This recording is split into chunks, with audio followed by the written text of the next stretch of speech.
So I'm going to go ahead and get our session started, even though you guys have been here before.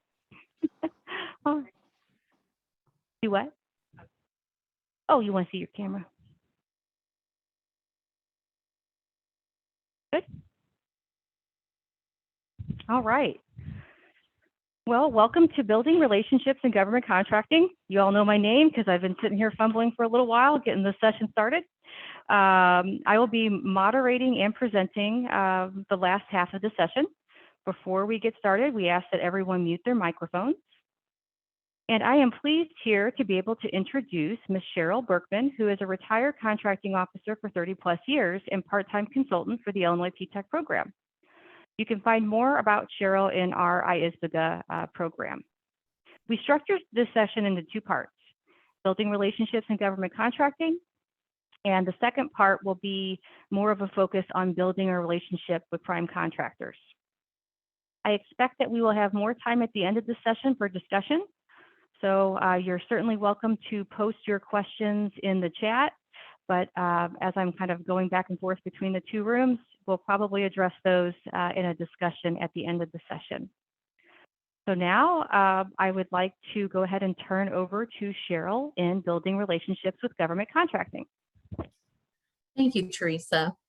Good morning, everyone, or good afternoon, I should say. And thank you for being here today as we discuss the process of building relationships in government contracting. When I first started drafting this presentation, I kept noticing the similarities there are between developing a business relationship and developing a romantic relationship or a dating relationship, or really any relationship. So that's really where the title came from, making sure a business is date ready. It might sound kind of crazy, but I think you'll see the similarities as we go through the presentation today. So let's begin a discussion on how a business can become date ready. Topics that we're going to talk about today include the various resources that can assist businesses who seek opportunities to work with federal, state, and local contracting activities. We're going to make sure those businesses are pursuing opportunities with the right agencies. And then we'll talk about taking steps to ensure their business stands out from the crowd in a good way, of course. And then finally, helping businesses understand that it will take a substantial effort to become successful in building their business relationships in government contracting. As Teresa said, at the end of today's presentation, we will entertain questions, and we'll also go over the resources that we discussed throughout the presentation today. So we will get started on the first topic. We'll talk about all of the many resources that are available to assist businesses in getting ready to build a relationship in government contracting. Think back to your dating days, you know, did you use a wingman or woman to introduce you to somebody that you wanted to meet? I kind of think of the resources that we're going to talk about in that role. They're there to help the business establish a relationship. So the first resource that I would like to talk about is the Small Business Administration. According to SBA's website, the SBA was created in 1953, and they continue today in helping small business owners and entrepreneurs pursue the American dream of becoming successful business owners. The SBA website contains a lot of information that will assist small businesses in establishing relationships in government contracting. 3 of the tools that are available on their website include a contracting guide, contracting assistance programs, and counseling and help. The contracting guide includes a discussion on several different topics. They include ways for a business to assess their business, which basically includes determining whether or not there's a market for the products or services that they sell.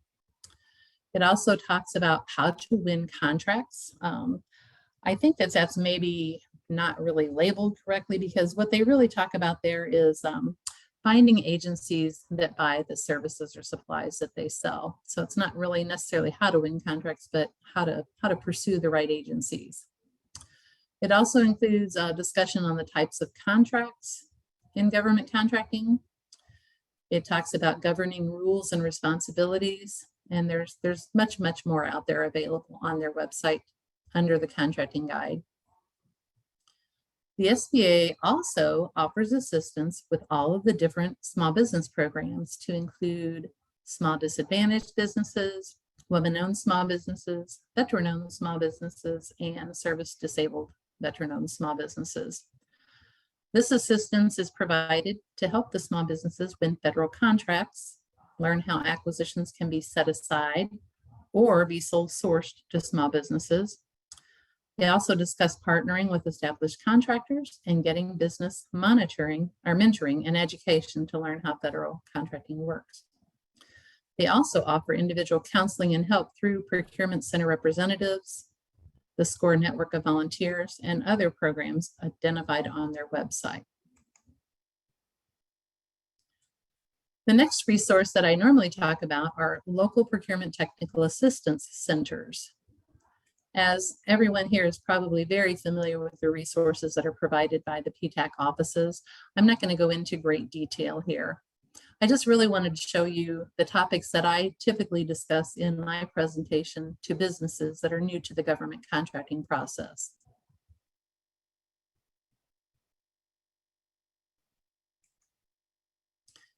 Okay, the next resource that I'm going to talk about a little bit more in depth is the SBA Mentor Protege Program.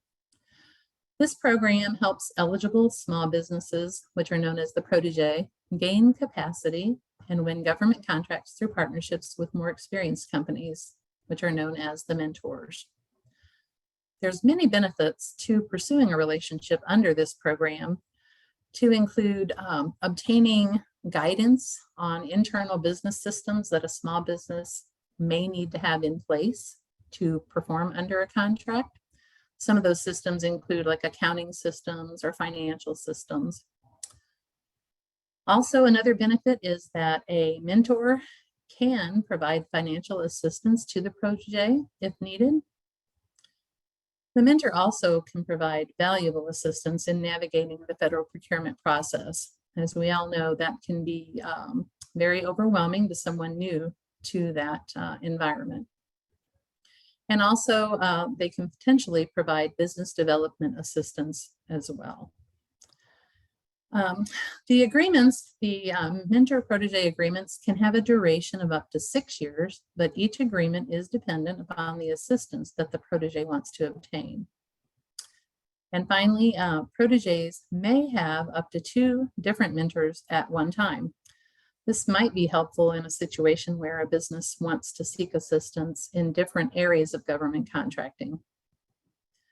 For more information, I always direct businesses to get on the SBA.gov website to find more about program qualifications and how to apply for the program.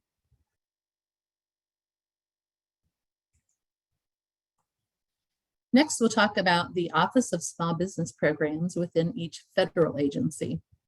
It's the mission of each of the Office of Small Business Programs to maximize opportunities for small businesses to contribute to national security by providing combat power for the military troops and economic power for the nation. Small business specialists that work in each of those offices are responsible for assisting their agency contracting personnel in meeting mandated small business goals. As part of their job, they meet regularly with small businesses that are interested in doing business with their agency.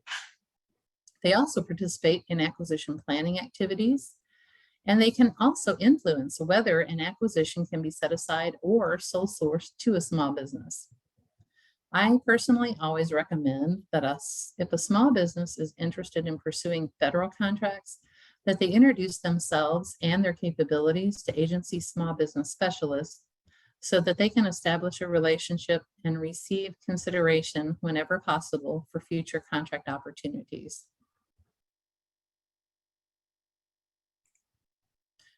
Another resource that I do discuss with businesses are paid consultants. However, my first recommendation is always for a business to pursue resources that are free of charge to them, such as the Small Business Administration and PTAC offices, before they spend money hiring a consultant. If they find that they need specialized assistance, paid consultants are readily available and can be located on the internet. Before hiring a consultant, however, I always recommend that a business research a paid consultant's references thoroughly. There are just a ton of them out there, and I really want a business to make sure that the consultant they're considering has been successful in helping others to obtain government contracts. I mean, that's really what they're paying money for, right? So this should be a key consideration for any business looking to hire a paid consultant. And finally, I like to talk about prime contractors as a big resource for businesses that are considering entering the government contracting marketplace. Let's see. Prime contractors regularly do seek out opportunities to subcontract with small businesses, as they oftentimes have specific goals that they have to propose to achieve in their government contracts. Similar to a mentor company under the SBA's Mentor Protege program, prime contractors have experience in navigating the government contract process, which makes them a great resource for businesses just starting out. However, there's a big difference between a mentor and a prime contractor. Prime contractors seek out subcontractors who are capable and experienced in providing the supplies or services that they're subcontracting for. That means that the subcontractor must not only be capable, but they must also be familiar with their responsibilities under a government contract, to include understanding the contract clauses applicable to their performance. And each prime and sub relationship is unique, and the amount of assistance a prime can provide will vary. So I try to help businesses learn how to locate prime contractors that might be interested in working with them.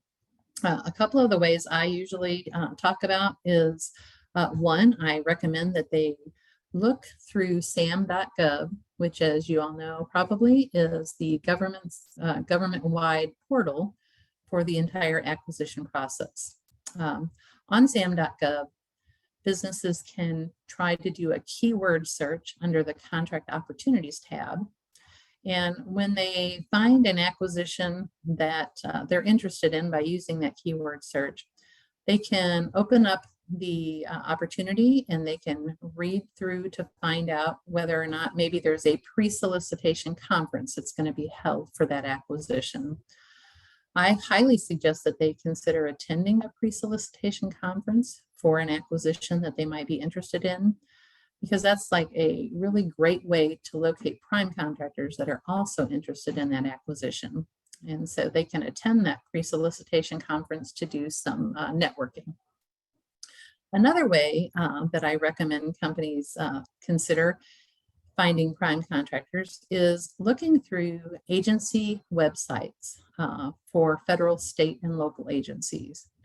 So if a business knows where to look, if they know what agency they're interested in, they can check out that agency's website. And oftentimes they have a doing business with section of their website.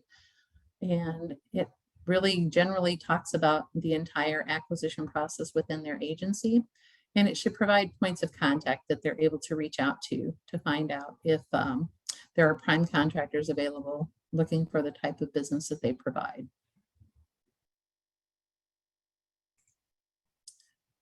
Okay, well, now that we've discussed the many resources available, which obviously there are several, there are even more that I found out about recently that I hadn't talked about.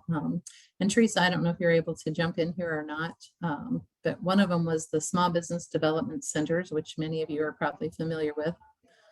I don't have as much experience in that area, but they obviously can provide a lot of assistance to small businesses, and they're usually located probably regionally throughout all the major areas. That's one, and I think the IESBGA.gov website also includes a few other resources that are available to help small businesses. So now that we're finished. Cheryl, can you hear me? Yes, absolutely. Oh. As you asked for me to share, so in many cases with SBA, they have a wonderful library when it comes to government contracting and helping small businesses. But when it comes to the actual process of certifying a small business or assisting a business with certification, they are typically directed to the PTAC programs. That way we have the resources and are well equipped to walk them through that process step by step. Thank you. Okay, well, we'll move forward now and we'll talk about, once we've figured out how many resources are there to help businesses build their relationships, now let's talk about how those businesses can find the right agency or company that they should be pursuing a relationship with. There are a few different ways I would like to talk about that a business can locate agencies or companies who buy what they're selling. The first one that always comes to mind for me for the federal government is the sam.gov website that we talked about earlier. Under the Contracting Opportunities tab, again, they can do a keyword search and find out whether or not a particular agency sells or buys the supplies or services that they're selling. Again, the results will reveal the agencies who are either currently pursuing an acquisition or maybe who have previously awarded an acquisition. Search results are going to include points of contact that the business can reach out to determine if it makes sense for them to pursue a relationship with that agency. Another approach that I like to talk about is doing a similar keyword search on the usaspending.gov website. usaspending.gov captures all dollars spent on federal contracts, and it identifies the agency who awarded the contract. Once an agency is identified, a business can search the internet to locate information regarding that agency's buying activity. Again, searching for a doing business with type of website. One example of a recent search that I did, I was trying to do a little research for this presentation, and I decided to look for an agency that buys baked goods. Think donuts or cookies or that type of thing. When I did the keyword search at usaspending.gov, several results came up for baked goods. The first one that came up was the Department of Defense. And personally, I was a little confused by that. I thought, well, why would the Department of Defense be buying baked goods? Well, when I looked a little bit further and drilled down, I saw that the actual agency that was purchasing the baked goods was the Defense Commissary Agency, who falls under the Department of Defense. Well, that made perfect sense, right? Commissaries are located on every federal installation, the Army, Navy, Air Force bases, that type of thing. Made perfect sense that they buy baked goods, right? The second agency, similarly, that came up, which was surprising to me, was the U.S. Army. Again, I'm thinking, when I think of U.S. Army, I think of soldiers out there fighting battles for us. But when I drilled down again to that agency, it was actually the U.S. Army National Guard. And what they were doing was purchasing baked goods to serve to the soldiers that are out doing their weekend duty or their 2-week summer training through the National Guard. Again, that made perfect sense. And then the last one that came up, which after I thought about it for a minute, made perfect sense as well, was the U.S. Federal Bureau of Prisons. Well, think about that. Obviously, they have to feed the prisoners, right? So I was very kind of surprised that I found all those results. So I think usaspending.gov is a great resource to use to try and find out who buys the supplies or services businesses want to provide. And as I just mentioned, government agency websites that have doing business with information, it includes valuable information for businesses. Some agency sites may actually include a listing of their current contracts, and oftentimes they have their future acquisition projections posted there as well. One example that I give is the United States Transportation Command. They have a doing business with page that lists each of their current contracts and their projected acquisitions. And those acquisitions actually include the applicable NAICS code, the North American Industry Classification System code, which helps a business determine if that particular agency purchases supplies or services under the NAICS code that they have registered their business with on sam.gov, or in the bid match program. Next, as we discussed earlier, each federal agency has that Office of Small Business Programs that a business can reach out to so that they can determine if a particular agency buys what their business is selling. A Google search on the internet of a particular agency should reveal a point of contact for that agency's Office of Small Business Programs. And finally, business should always remember to reach out to their wingman or woman that we talked about earlier. Any of those resources should be able to steer a business in the right direction regarding the agencies that they should be pursuing business with. In pursuing business with an agency that doesn't buy what a business is selling is really just an unfortunate waste of everyone's time.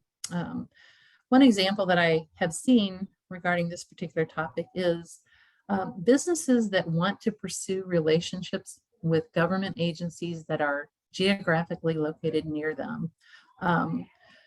I totally understand that desire, but it has to be a situation where that agency or that particular location buys what is being sold by that company. So we just need to kind of help businesses manage their expectations and help them to make sure they're looking in the right place. Next, I would like to talk about how a business can put their best foot forward. When pursuing business relationships, a business should really stand out from the crowd in a good way, of course. I believe that possessing effective communication skills is the best way for a business to do just that. In every interaction, from business networking to business presentations to submitting a proposal, businesses are being judged based on their ability to communicate effectively.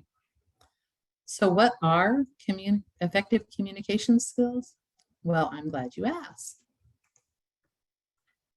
As you can see from the definitions above from Grammarly.com, effective communication skills require intentional focus to ensure that the desired outcome of the communication is achieved. Intentional focus includes consideration of the following. What's the purpose of the communication? Is there a definite outcome you expect? How can you best prepare for the communication? Do you need to accomplish research? Do you need to develop handouts to supplement the communication? Do you need to invite others to assist you in the communication? Those are just some of the questions that I thought of. I'm sure there are many more that should be considered dependent upon the type of communication being considered as businesses prepare for future communications in building their business relationships. It's very important to remember that failure to communicate effectively will not result in a business's desired outcome. It's really critical that they spend the time and effort necessary to ensure they are prepared to communicate effectively.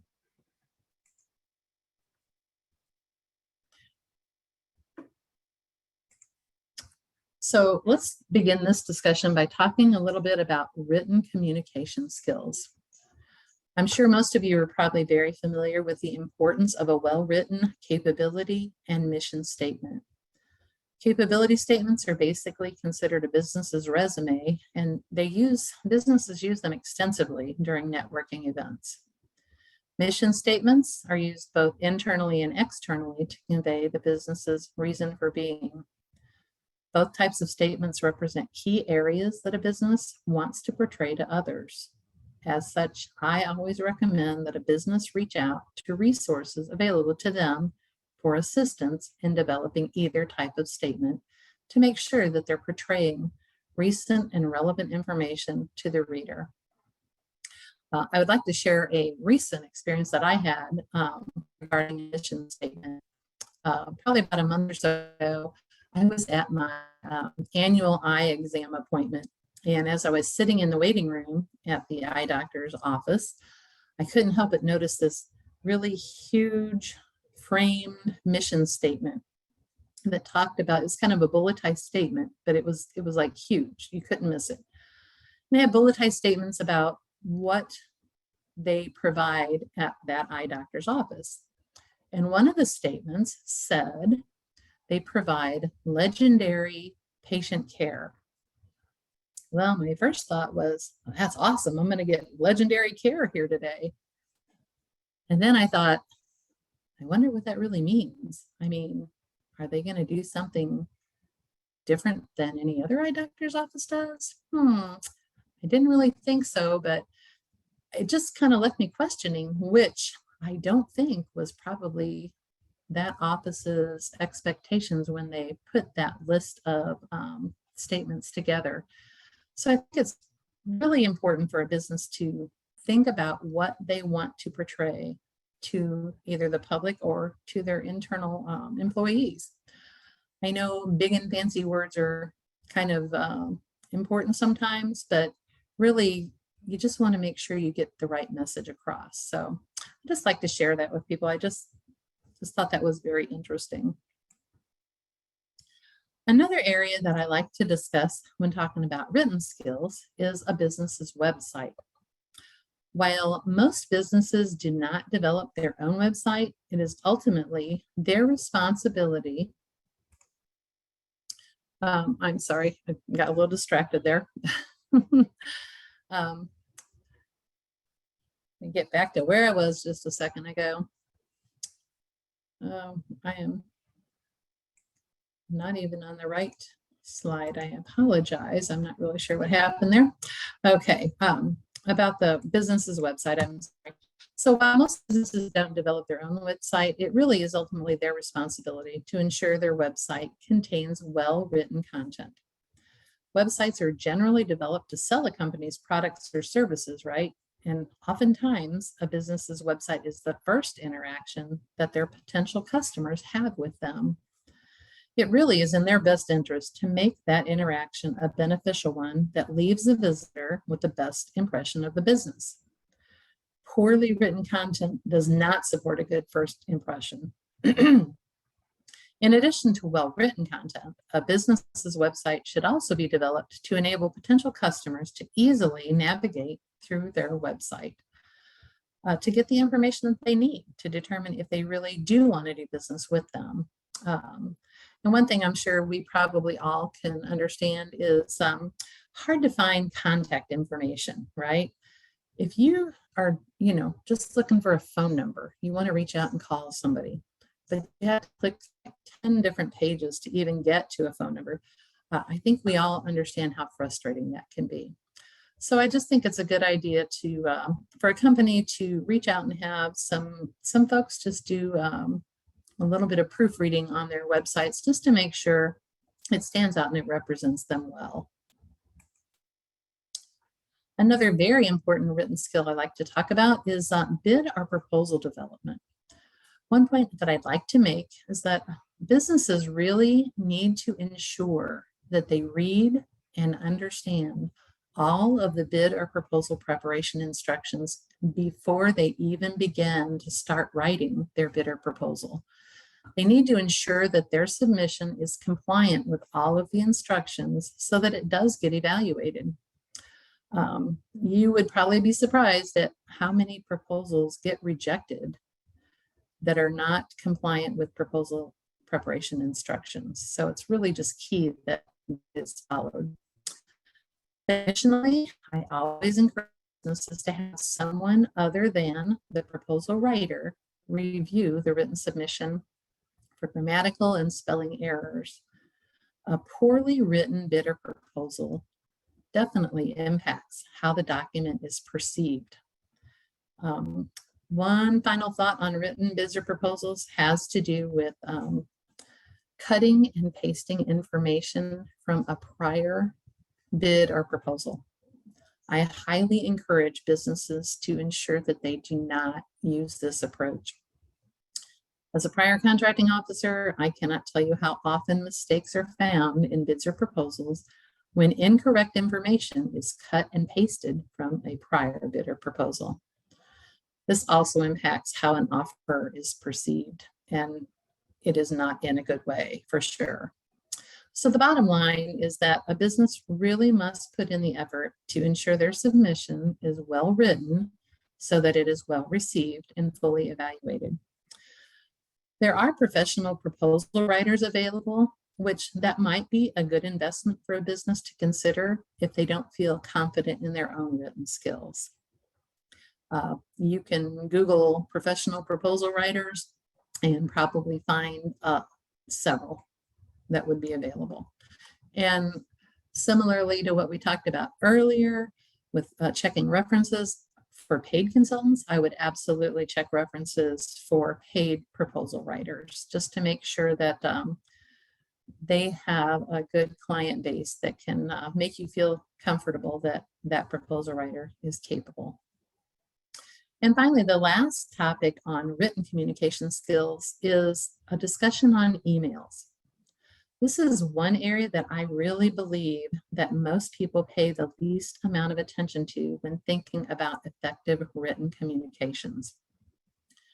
You know, we use emails for many purposes, from important business communications to giving employees work tasks to perform, to sending acquaintances an invitation to happy hour, which is my personal favorite kind of email to get.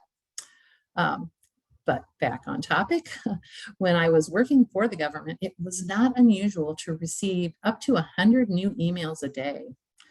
You know, some required significant effort to respond to, and others could be handled with a quick response.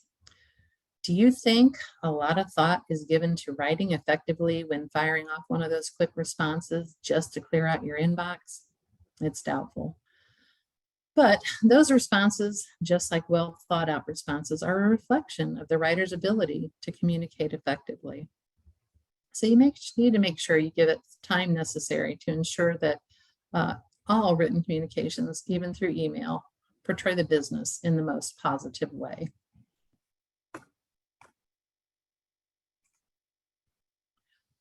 Next, I would like to talk a little bit about verbal communication skills. The first verbal skill listed on the slide is networking. As you all know, this is probably the most important verbal skill a business needs to pay attention to. Many business relationships are born out of a networking opportunity. As such, it's really important that a business be well prepared for the opportunity. Before attending a networking opportunity, a business should really know their audience so that they can speak intelligently to the topics expected to be discussed. Also, I recommend they practice conveying the information that they will provide verbally so that the interaction seems effortless and polished. One example of a networking opportunity in government contracting is a pre-proposal conference. Being prepared to confidently discuss acquisition-specific information with a potential business partner, such as a prime contractor, could very well lead to future contract opportunities for the business. I can't think of a more important opportunity to be prepared for. The next verbal communication skill I'd like to discuss is related to business presentations. My best advice here is for the presenter who's going to be giving a presentation is to practice, practice, practice. An example of a business presentation within the federal government would be the opportunity a business might have to provide a capability briefing to an agency's small business specialist. The business needs to make sure that they successfully convey their capabilities to provide the products or services that an agency needs during this presentation. Remember, a government small business specialist role is to assist small businesses in obtaining federal contracts. Their support's really going to go a long way in influencing future acquisition strategies. And we really just need to make sure that our businesses are well prepared and practiced and make sure that the presentation results in their intended outcome. The next area I would like to discuss is oral presentations. The federal government has really started to conduct oral presentations regularly to accompany written proposals. They do this so that they can gauge how well a business communicates their knowledge of and their capability to perform government requirements. Generally, an offeror is asked to have their proposed key personnel, such as program manager, conduct the oral presentation. The government may also give the presenter a test scenario that they're required to address during the presentation. And oftentimes they're not allowed to consult with anyone outside of that room to address that test scenario.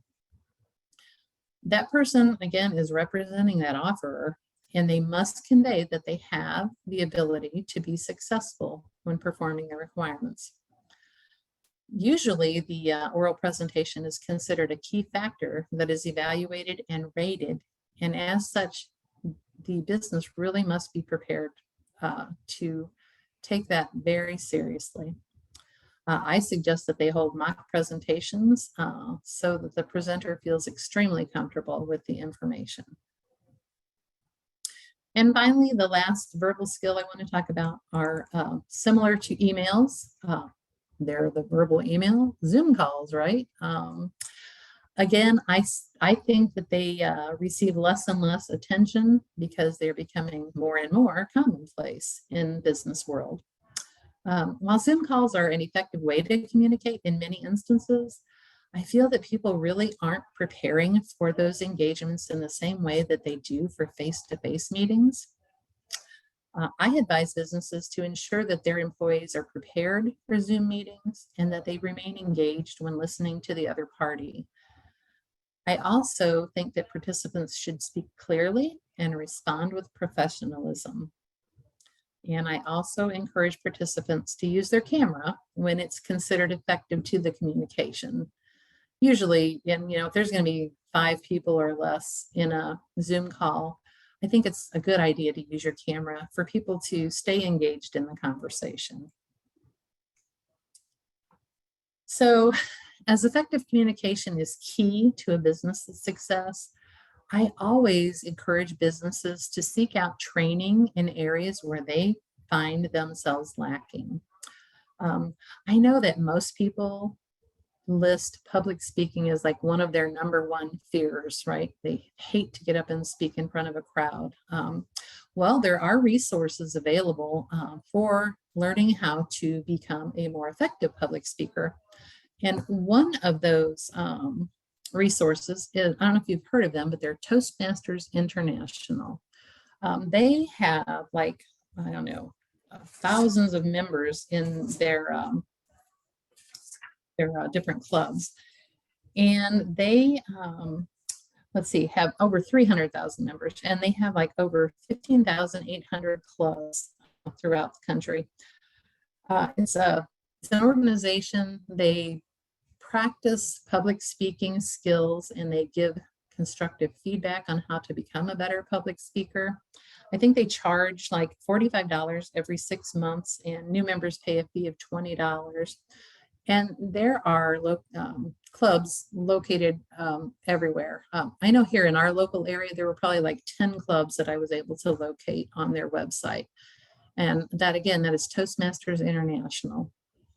And similarly to verbal skills, some people find that they have issues with written verbal communications. Maybe they're just not a very good writer. There are also a lot of resources available for learning how to become a better business writer. You can Google that. A lot of times your local community colleges will have courses available. And I'm sure there are a ton of online opportunities also. So definitely, if you feel that you need help, or if a business feels they need help in either of those areas, I highly encourage them to seek out additional training so that they become better communicators. All right. Next, I just want to talk about, the significant effort that is required for a business to pursue government contracts. As we all know, that process can be challenging and frustrating at times. Businesses really need to know this before they decide to go down this path. So I really like to try to help them manage their expectations. But they also need to know that if they're well prepared, they can absolutely be successful and hopefully experience less challenges and frustrations. They also need to understand that they may need to pursue several opportunities before they find one that is specifically right for them. It also may take several attempts before one of their bids or proposals are accepted and they receive a contract award.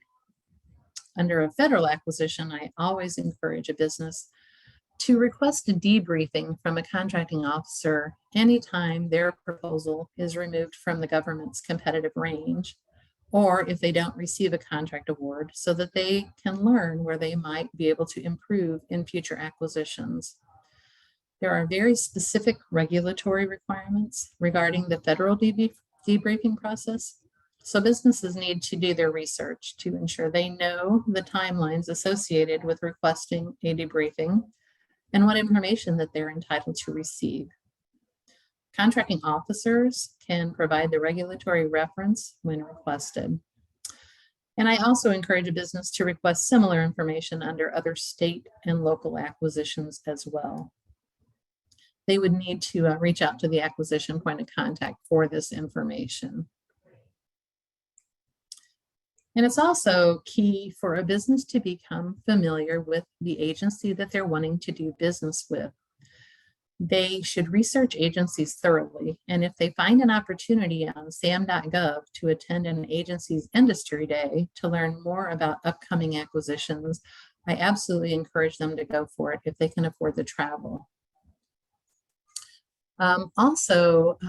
It's really important for businesses to understand that not all agencies buy supplies or service the same.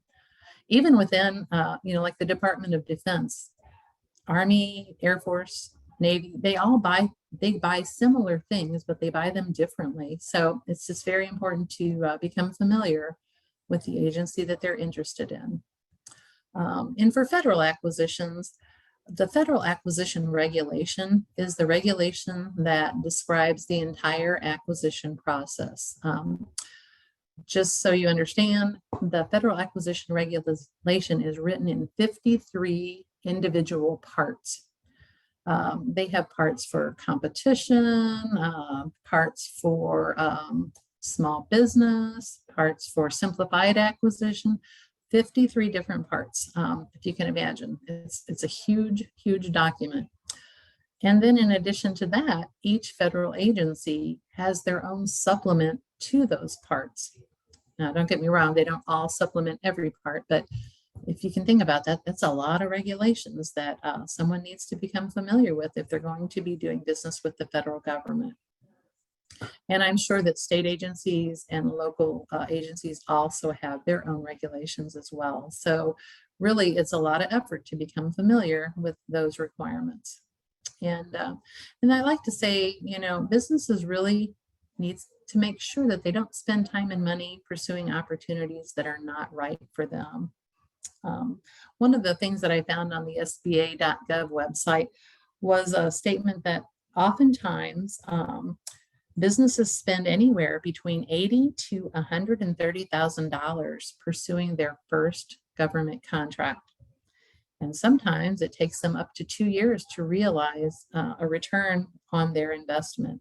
So it certainly is a long road, and it's a road that we just need to make sure we assist businesses become familiar with and help them along the way so that they can be successful.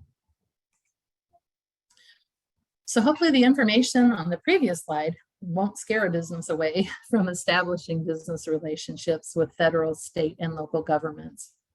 While it does require a lot of effort, it can be equally rewarding and profitable for a business. It's just really important that they manage their expectations by seeking out opportunities to learn more about the various processes and working effectively towards establishing beneficial relationships. Businesses need to know about the resources that are available to them, and they should not be afraid to use them whenever possible to make the process easier for them. They also need to make sure they're aware of their return on investment. If they're not seeing results, maybe it's time for a course correction.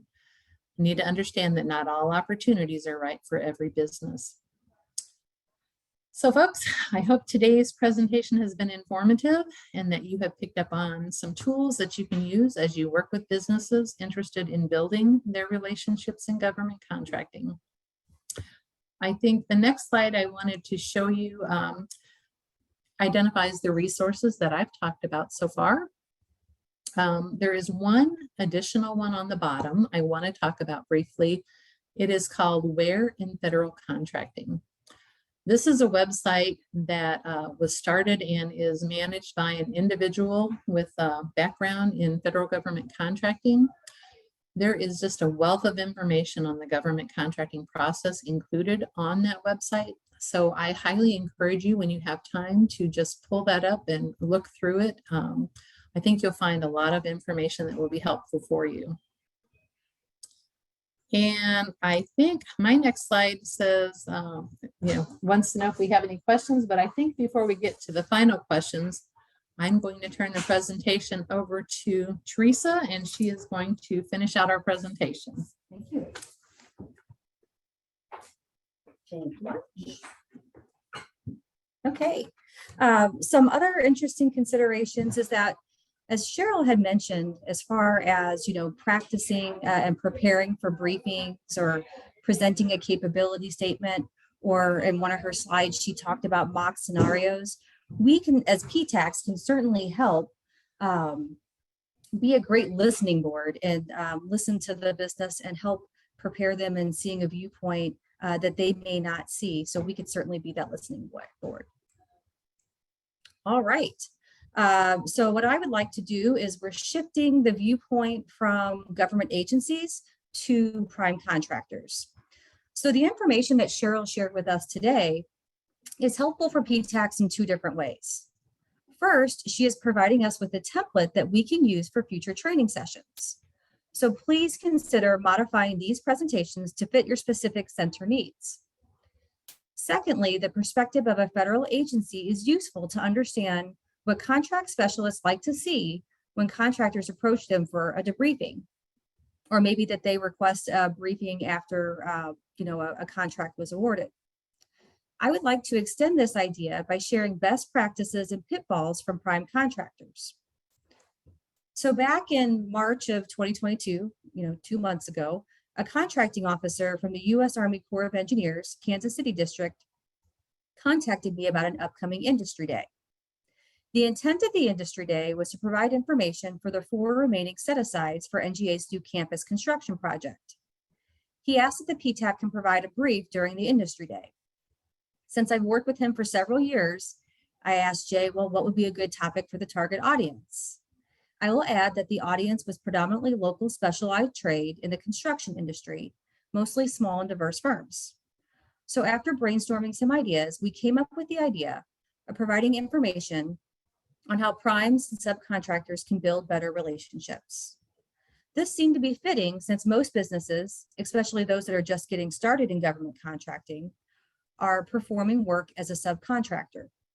And if we think about it, our clients in the PTAC centers, we may have anywhere between 70 to 80% of those businesses performing subcontracting work versus providing work as a prime contractor. So here is my presentation on primes and subcontractors working together. This presentation is a compilation of feedback that I received from prime contractors in the metro area. The question is, how can small and diverse firms build and, more importantly, sustain relationships with primes? I surveyed Ameren, Alberici, and McCarthy. Additionally, this was the core of my doctoral studies at St. Louis University. Not only did I research this dynamic, I grew up in a family-owned business that was certified as an MBE and successfully graduated from SVA's 8A program. I'm sure I don't think I've mentioned that to anyone in our PTAC network. So just like all of you, we are fortunate to exchange this information with primes, agencies, and subcontractors on a daily basis, which makes our job awesome and fun, all in the same. So this slide is what I title Gratitude for Positive Attitude. So with this brief, I present the pitfalls and best practices of subcontractors when building relationships with primes. But before sharing this feedback, I would like to make an important note of the daily actions of subcontractors. In some cases, I think agencies overlook the power of entrepreneurship in small business. So when I'm asked to do these industry days, I always like to bring attention to the main players in the government contracting game. Small businesses by nature are hardworking, tenacious, and innovative. I always bring attention to agencies that when a small diverse firm goes through the process of being certified, that it is an extreme and exhaustive process that they go through just to formally recognize the small diverse status that they have always known. Despite the rigorous vetting process that a small business and small and diverse firms go through for certification, it does not guarantee work or get the job done. It is the innovative practices and solutions and strong capabilities that subcontractors bring to the table to get the work complete. And more importantly, primes, government agencies need small businesses. So certifications are important, but they are not imperative to business success. Another observation with my research from the doctoral program is the improvement of fair and equitable practices among agencies and primes. As I've captured and recorded the happenings between agency and industry for over 6 years, an exhausting 6 years at that, I've observed the dynamic improving substantially. For the most part, agencies and large primes are building relationships with small, diverse firms, not because they have to, but because they want to. The appreciation for specialized trade, innovative practices is embraced much more now than it was decades ago. That's why I titled the slide, Gratitude for Positive Attitude. So as I mentioned, I interviewed 3 prime contractors. I could have interviewed 4, but qualitative research procedures say that if you have 3, if 2 agree, that it's considered noteworthy, and if you have 3 that agree, then it's considered document worthy. So I organized the feedback that I received in 2 different categories. The first one is establishing and getting a relationship. So the first part is just getting your foot in the door as a small business. The second piece that I organized feedback is sustaining and keeping a relationship. So what do business needs to consider when they are trying to keep a relationship long-term as opposed to just getting their foot in the door? So as I was interviewing the 3 primes, a common sentiment was what you know about the prime and what they know about you. So make sure, as even Cheryl had mentioned, make sure that the businesses research the prime before initiating a relationship. What is the prime's line of work? Businesses can find this by going to the prime's homepage and view their current projects. I did this research to prepare for my interviews with the primes and for this presentation. And I must say, local prime contractors do a pretty good job of this. Current and past performance of primes was clearly posted and accessible from their homepage. Businesses need to check out their projects and see if the businesses can provide a solution.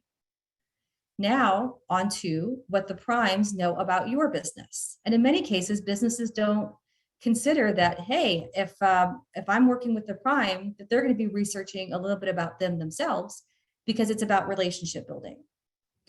So the first common sentiment was, as Cheryl had mentioned as well, is the capability statement.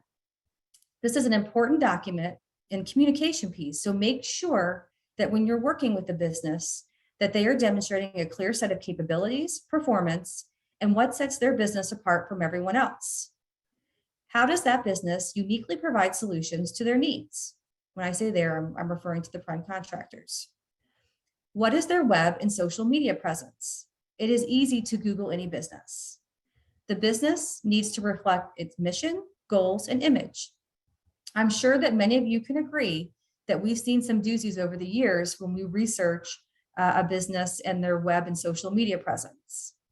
What we can do as PTACs is offer help by reviewing their capability statement or their social presence.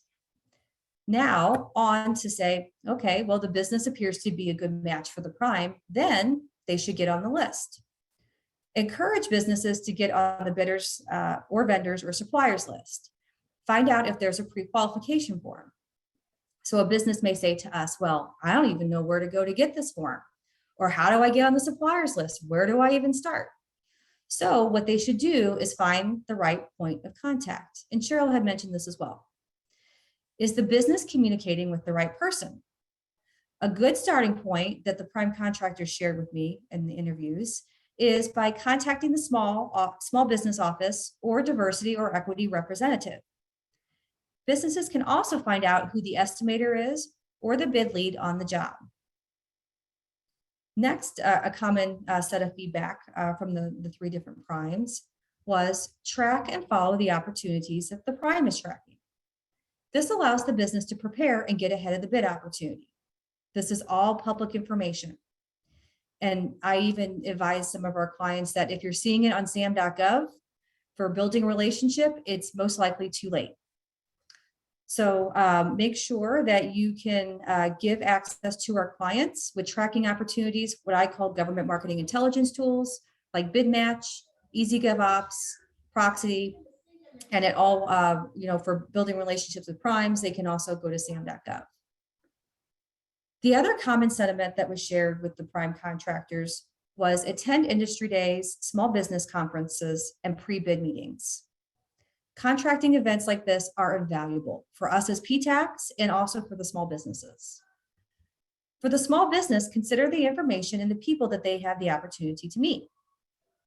It is during these types of events that businesses will be, I should paraphrase that this is a feedback from one of the primes. For businesses, it gives them the opportunity to receive important updates with agencies and primes. These events give us the opportunity to let businesses know how they could do business with us. Amran had mentioned, for example, cybersecurity is a must to work with us. Businesses are not going to find this kind of updated or current information on their website. It is through the industry days.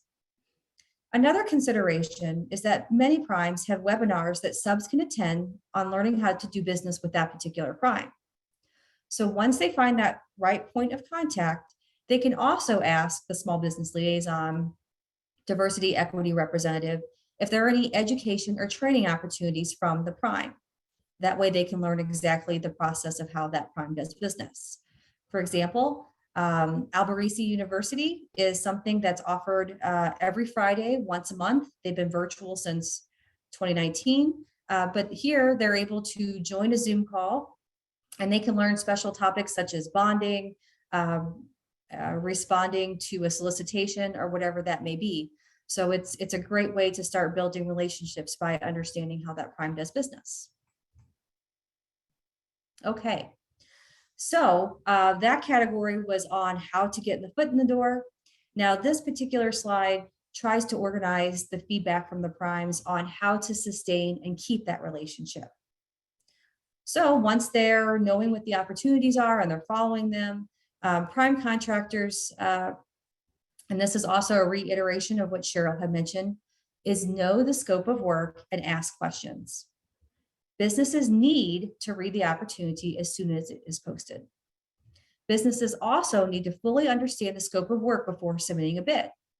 It is okay to have questions. This was a common sentiment among all the primes.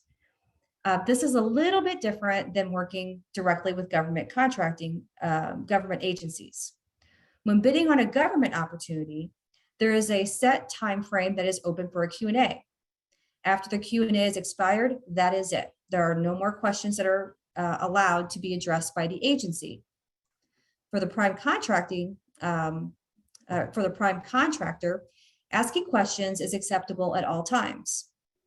Question and dialogue allows for clear communication and a better understanding of the prime and subcontractor expectation. If a business goes into a job not fully understanding the scope of work, it can be very costly for both sides. For example, if the payment terms are, say, net 45, they may want to know this and become financially ready. Businesses need to be upfront and honest about their capabilities. This leaves a good impression for a current job, or even more importantly, a future job. And one of the prime contractor that I was interviewing, McCarthy, they had 4 different representatives. When I said that I was getting feedback on how subcontractors can build better relationships, they said, that's great. So they had 4 that joined the meeting when I was getting their feedback. So what they said is, if the job is not right at the current time, that is okay, because it's not the only opportunity in the pipeline. A relationship goes beyond one job, but it gives access to several jobs. I thought that was a good piece of feedback from Alberici. The other common sentiment was that there are no shortcuts.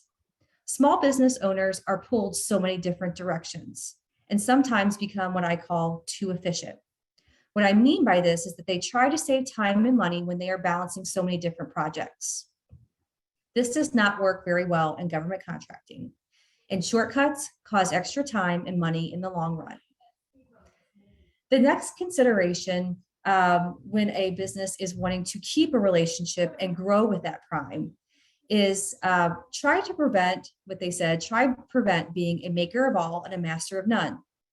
Over the years, I, just like many of you, have worked with several businesses, and they will say, Teresa, I just want a contract, whatever the opportunity is, I can do it. Well, here's an extreme example that I experienced a couple weeks ago. I had a gas station owner come into my office, and he was wanting to register in SAM. He wanted to get into government contracting with hopes that it would be more profitable than owning a gas station. I asked him, well, what do you want to sell to the government? He said, I don't know. I asked, well, what are some resources that you have access to that would give you an advantage over others? He said, liquor. I advised him that I was unaware of any agencies posting procurement opportunities for liquor, but maybe the commissary would be a good starting point. So as he was in my office, we were searching EasyGovOps, and I could not find anything that was directly related to procurement opportunities for selling liquor. And as I'm sharing a laptop and we're going over different reports and finding opportunities, he said, well, can you search on opportunities on munitions and firearms? So I explained yes, but as a business new to government contracting, there will be extra measures when possessing and selling munitions. And this varies state by state. So I had asked him, well, what about vending machines? Is this an option to consider since you already have an inventory of snacks and convenience items? He said that he'd think about it, and I haven't heard from him since. As PTACs, we are no place whatsoever to judge one type of business over another.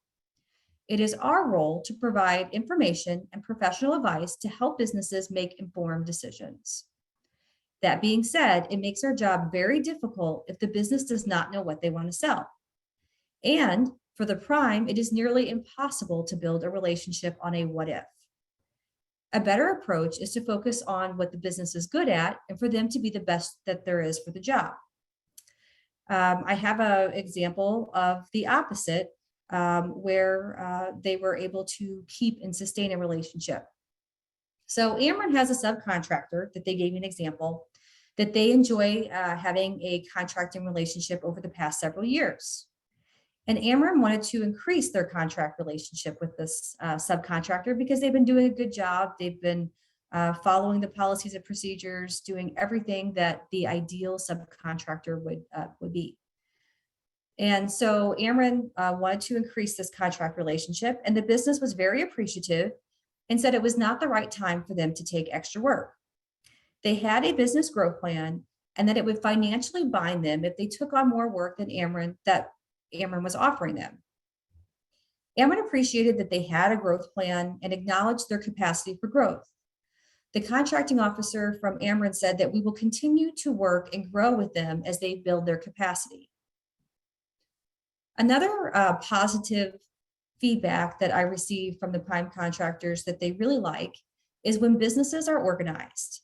So for example, when they have inclusions and exclusions, and that they complete paperwork very well. The prime said, this was McCarthy, that said, have businesses organize a list of inclusions and exclusions.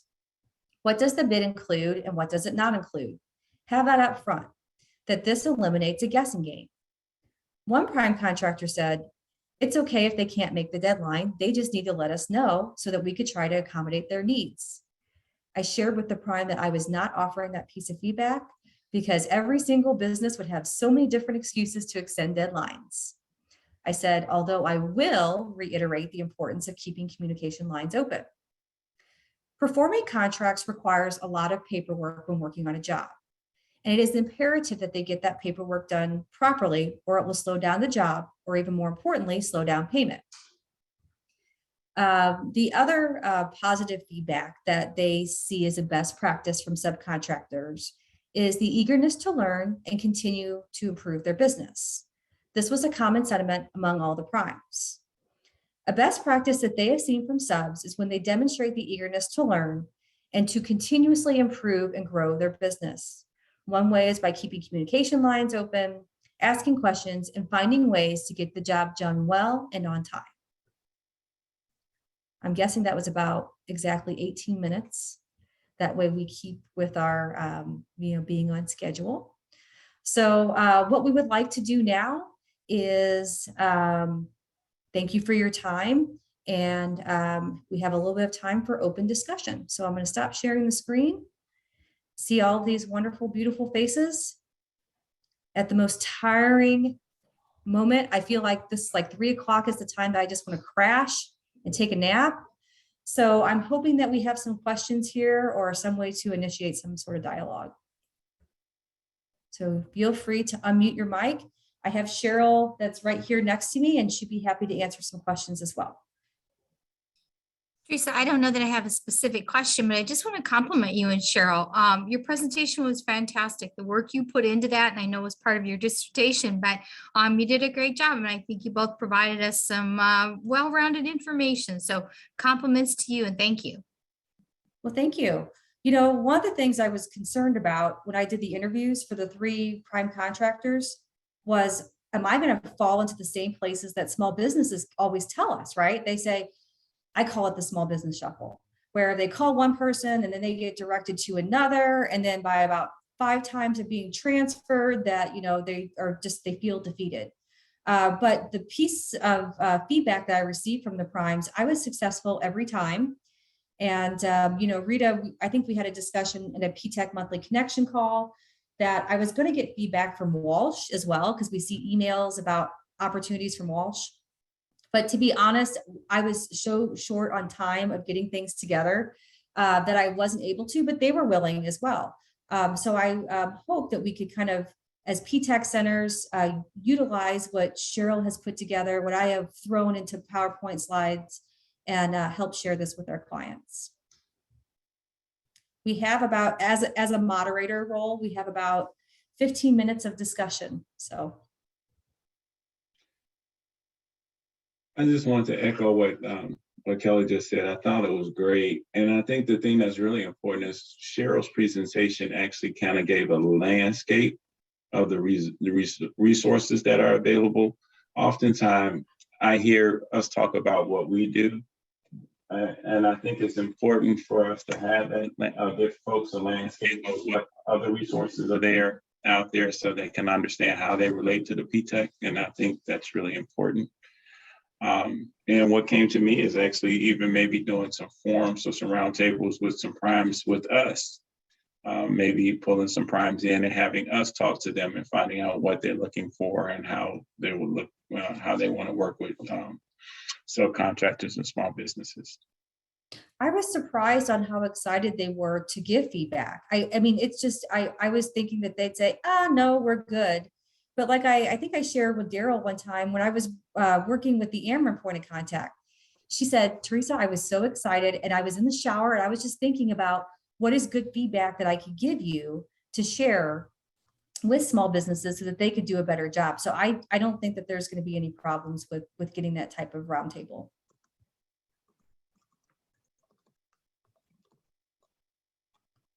Teresa, did you say that Cheryl was still there with you? Yes, she is. She's like, let me see. All you see is a blur. I don't know. She's there. I had to blur. That's okay. Cheryl, this is Kelly with the Illinois PTAC at Bradley. And I just thought it was interesting. I made a note that you mentioned paid consultants. And it was timely because we think of ourselves as unpaid consultants and do a lot of that work. But we're more in the realm of we'll teach you how to fish, but you're going to have to fish yourself. And for the first time, I actually had somebody who is an attorney with her own business say, I don't have the resources and the time. I just really need somebody to do this for me. And I didn't have, again, I don't promote paid consultants necessarily. I didn't have ready resources. So if you want to share any more thoughts on that, that would be great. Well, the only thing that I can share, I'm going to come around here by Teresa, just so maybe you can see me a little better. I don't have any information regarding any specific paid consultants, but really kind of what I said was, I know I hate to say the term a dime a dozen, but there are a ton of them out there. I mean, all you have to do is just do a Google search for paid consultants for government contracting, and there will be a ton of them come up. And I will tell you from some of my research, there are some that used to be prior government employees, probably a lot of them. But my biggest recommendation is to always check out their references. You know, anybody and everybody can call themselves a consultant and help you to get government contracts, but really, you know, I want to see the proof. You know, I want to talk to somebody that you've been working with and find out that, yes, they gave me information that was very important to get contracts with. So that's really all I know. Like I said, they're out there, and I like to let people know that they're out there, but certainly not my first recommendation. You know, I obviously always recommend SBA, PTAC, that type of thing first. PTAC always first, because that's what we're here for, right? Is to support businesses. And obviously we do it with no charge. So, but that's really about all I had to say on that topic. Well, thank you for your input. I do appreciate that. You're welcome. Hey, Cheryl, I have a question with regard to the Wherein Federal Contracting Yes. website. I was given that website, and I was going to refer to the censors, but I wanted to kind of vet it first. We got that from Carol Bernard over at Govology. He says it's a great website. It looks kind of dated as far as the presentation. And so I was concerned, is it up to date as far as the content that's there? Yes, absolutely. And you'll find one of the things that I love about that website is they have a listing of all of the current legislative topics that are going on today. Any changes that any federal acquisition office is making to their regulatory requirements, they will post those out there. So it is absolutely, I'm just amazed that the guy that started it, I mean, it's a very, it's got a lot of information, and I'm surprised that he can keep up with it. But yes, it is timely, and I believe it's kept updated. All of the most recent protest cases in federal government contracting are addressed. That's another reason why I love that website. I hate to say this, but I learned so much as a contracting officer by reading protest cases and learning how not to do something, you know, boy. So you could just really hop on there and look, you know, as I mentioned earlier, the federal acquisition regulation having 53 parts. Well, that's one of the things that website does, is it breaks down protest cases by FAR part. So for example, if you were interested in learning about how to maybe structure an acquisition and how you're going to evaluate past performance, you can look in that website and find out FAR Part 15 protest cases on past performance. It's just a great learning tool. I am just a big fan of that website. Great. Well, I just sent it to everybody in the email, so you all have it. Great. In your email directly from Carol. I was really, and he spoke very highly of it, and he said he thought that he spoke very highly and had high regard for the person that created the website. So it's good to hear that government is actually utilizing it as well. That's awesome. Absolutely. Another thing, just real quickly, that I really enjoy about that site is there is a discussion forum.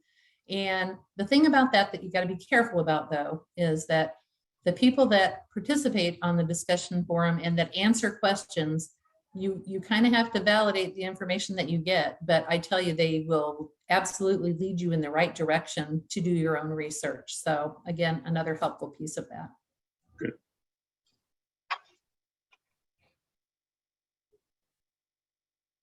I was just going to chime in.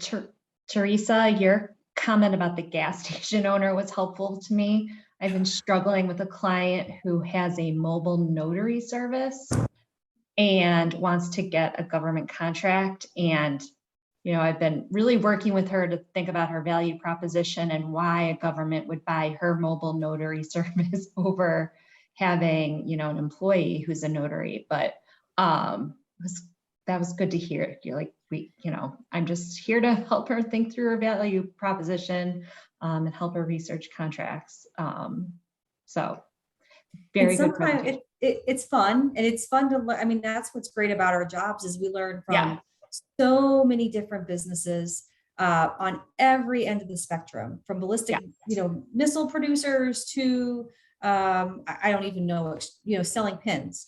But he was just an extreme example that and he, after I had mentioned, like, if you were wanting to do these types of things with munitions, that you're going to have to get a security clearance. He's like, well, where do I apply for that? I'm like, well, actually, you have to have a sponsor. And he said, well, I don't think anyone's going to sponsor me. And I was like, so, I mean, I think that there are certainly opportunities for him, and you can appreciate the fact that he is struggling with the current business he's in. He's got experience and wants to do something different. But at the same time, depending on if they're just kind of kicking the tire around and trying to figure out what they want to do, sometimes it's best to take the path that's with least resistance, and getting the extra securities of a security clearance or, a liquor license adds a little bit more complexity than some other things that he would be easily capable to do. Interesting. Yeah. All right. As the moderator role, we have about 6-7 minutes if there's any more questions.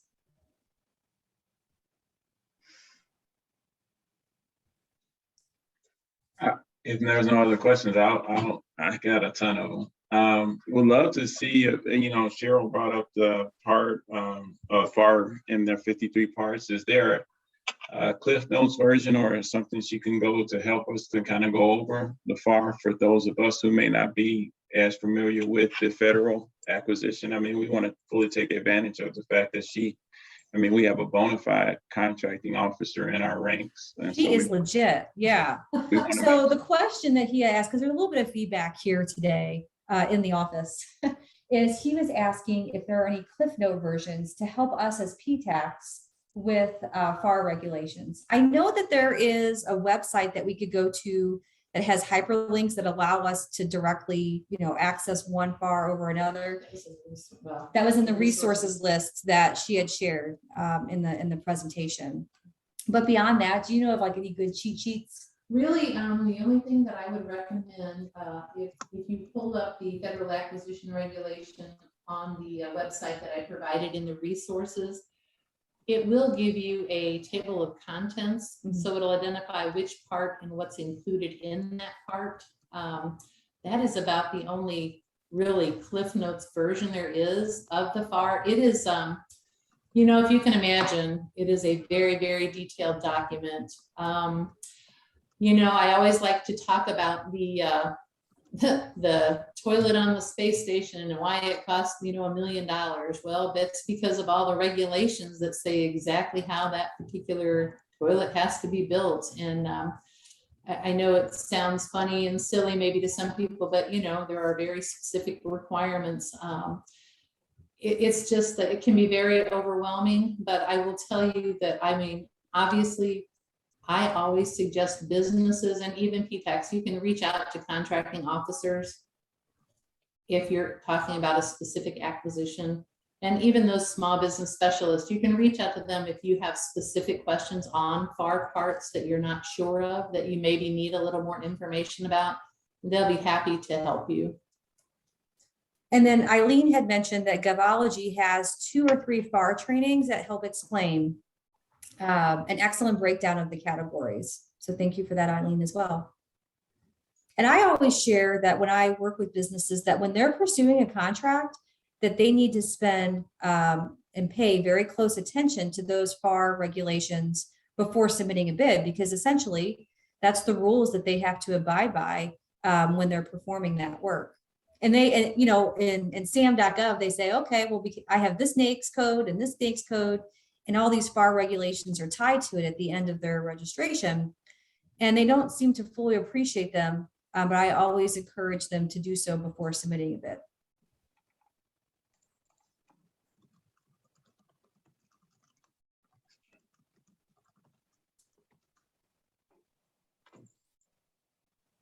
Okay.